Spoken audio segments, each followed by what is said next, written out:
And one shameful thing I will tell you, I wish we have satellite so we can say, okay, spend 1 week in looking at the activities of foreigners in Nigeria. There are more foreigners in wrong places in Nigeria in hundreds of thousands by the day, just in search of solid mineral resources for themselves.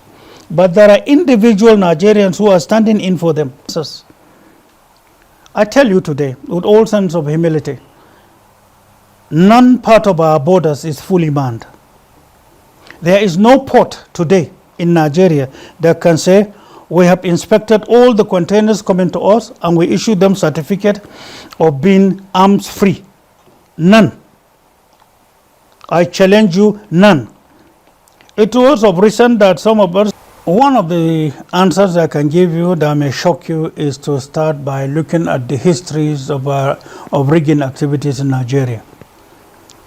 Rigging brought so many desperados in politics into importing arms and arming their own thugs to fight another party or other thugs across Nigeria. And when it started in the late 70s, nobody checkmated that. This is what they do. These are people from Fiayabi.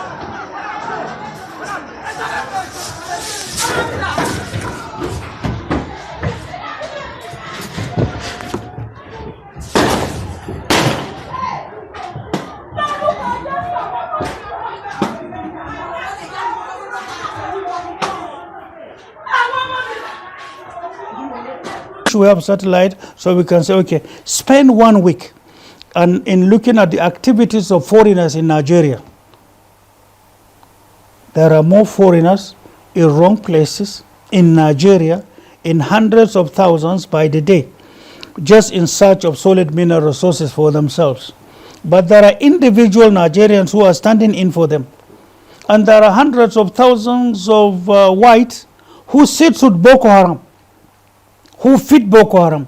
They share common food. They recharge their batteries for their telephones, for their laptops, with which they have been communicated to by hostile international bodies in dealing with the same Nigeria. And such international hostile bodies are also patronizing your oil and your natural resources. And to you, it is right. And one disturbing thing we discovered is that the whole world over, anywhere you go, a foreigner has some no-go areas in that country. There are places you cannot go, but only in Nigeria. The citizen has some no-go areas.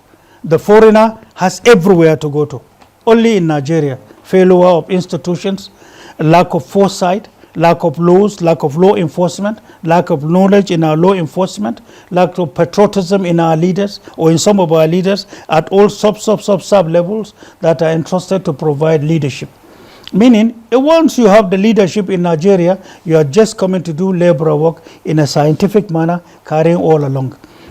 That's why I can say at this point to tell you, any person that lacks the wherewithal, the energy, the vision, the capacity, the patriotism, any person who has stolen yesterday and coming to say, I have repented and I'm coming to provide leadership, that is deceit. Don't accept such a person.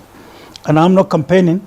I'm not telling people to look for who, but I'm telling you there are numerous qualities to look for. But people with such qualities that are in the rest, if only Nigerians know, they should know that these are fake people. They are coming in to give you the worst that we are in. I'm sorry. I don't like delving into it, but out of education, and I think there is the need for us to talk about this. One may ask, what is the population of Libya?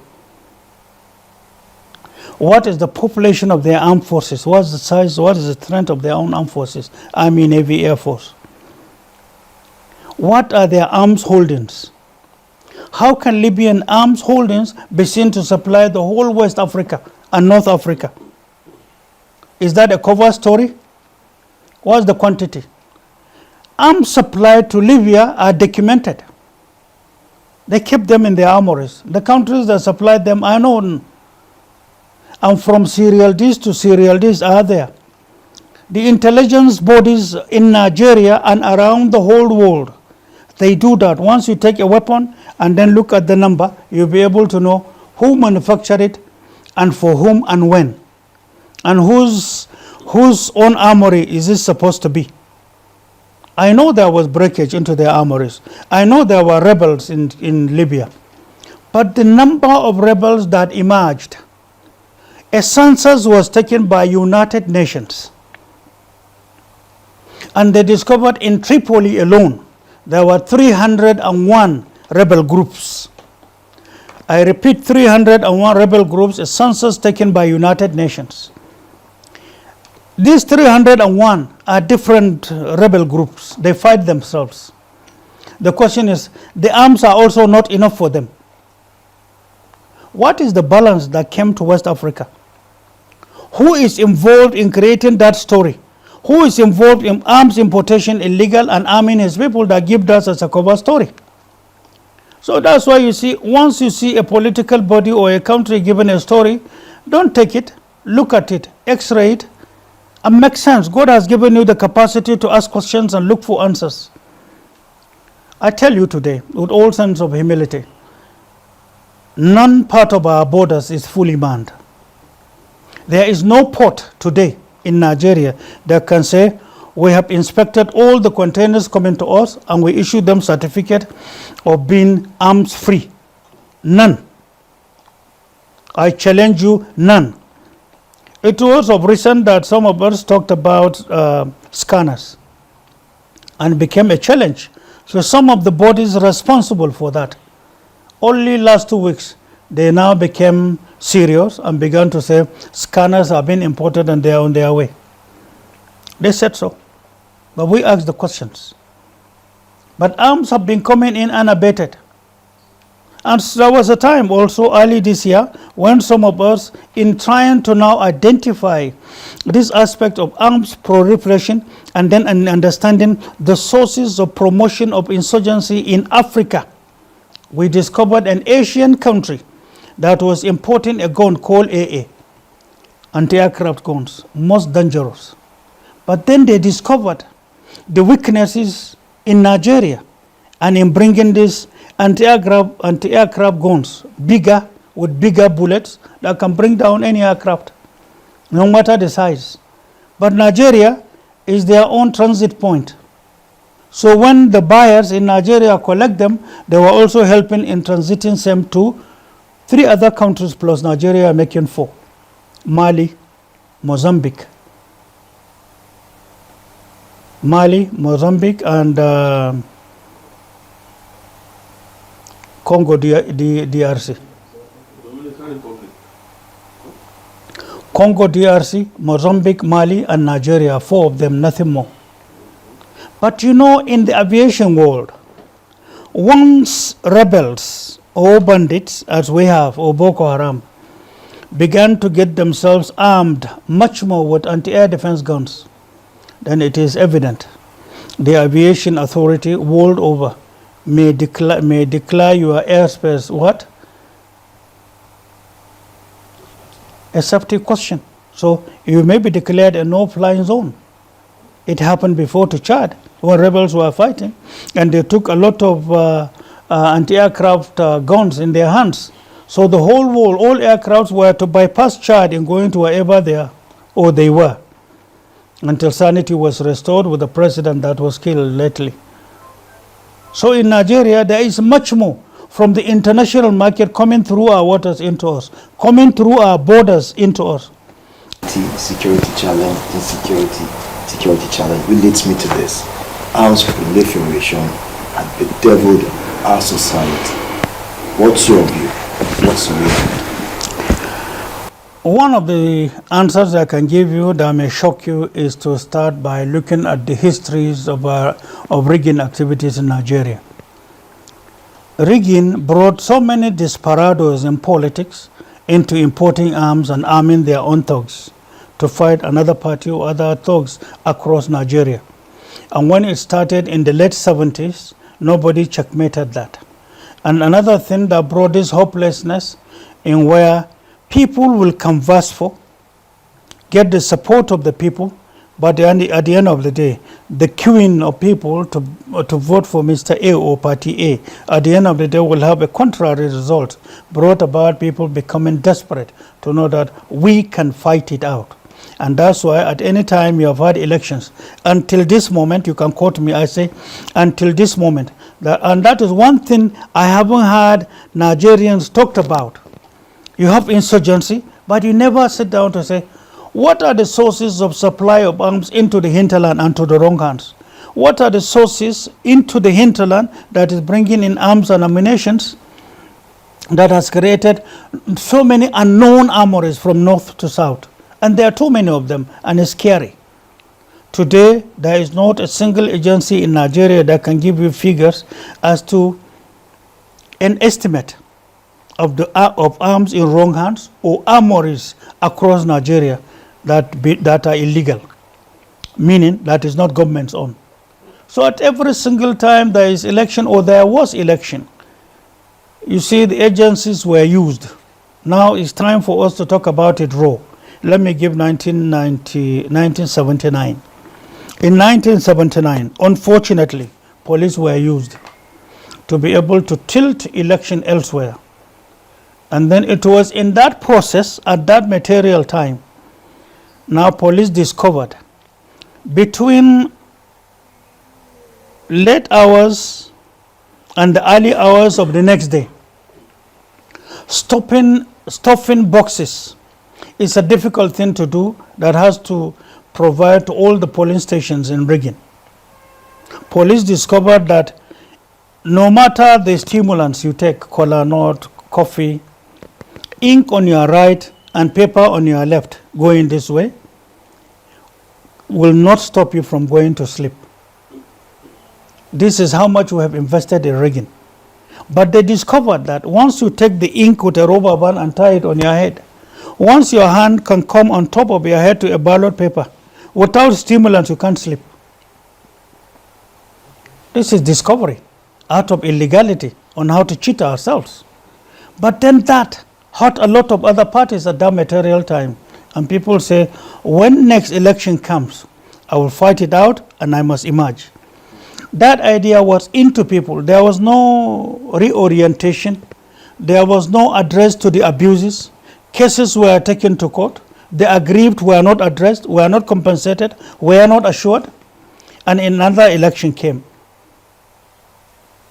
The same thing happened. As far back as all the elections we have had, they all have their own histories. I'm not going to talk about that now, but every single election had had abuses meted to it. And we have gotten that documented.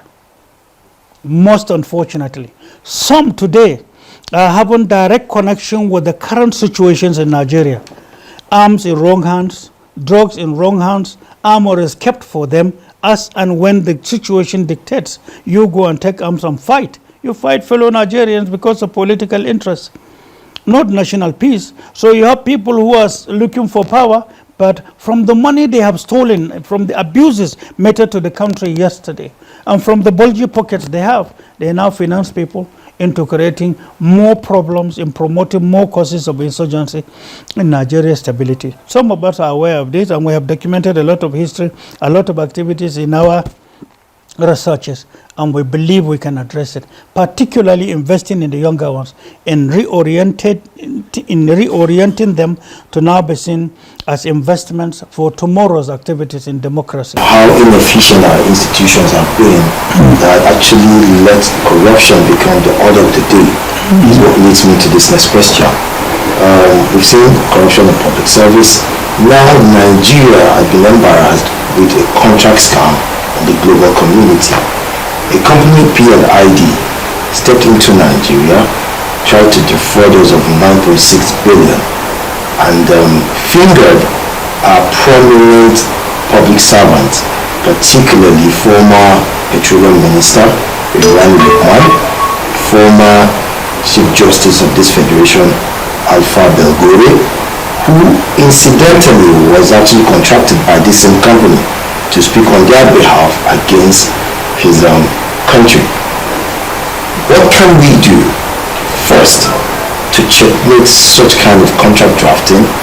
Two, be seen to punish and sanction individuals, institutions that try to sabotage the integrity of Nigeria.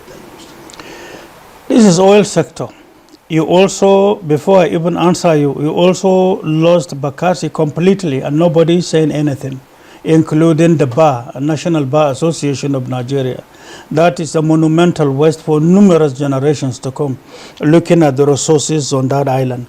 If you can now talk about trillions of dollars from what is there, deposited from gas and oil, from the natural resources that supplies the fashion house in one of these NATO countries every year, and taking it away, and the country or the countries involved, Nigeria and Cameroon, are being left bare.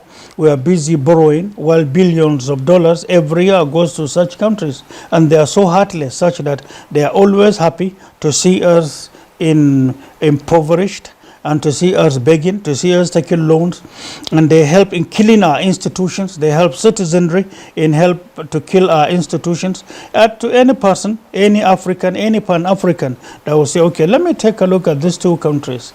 You go to the rural areas in Nigeria, you go to rural areas in Cameroon.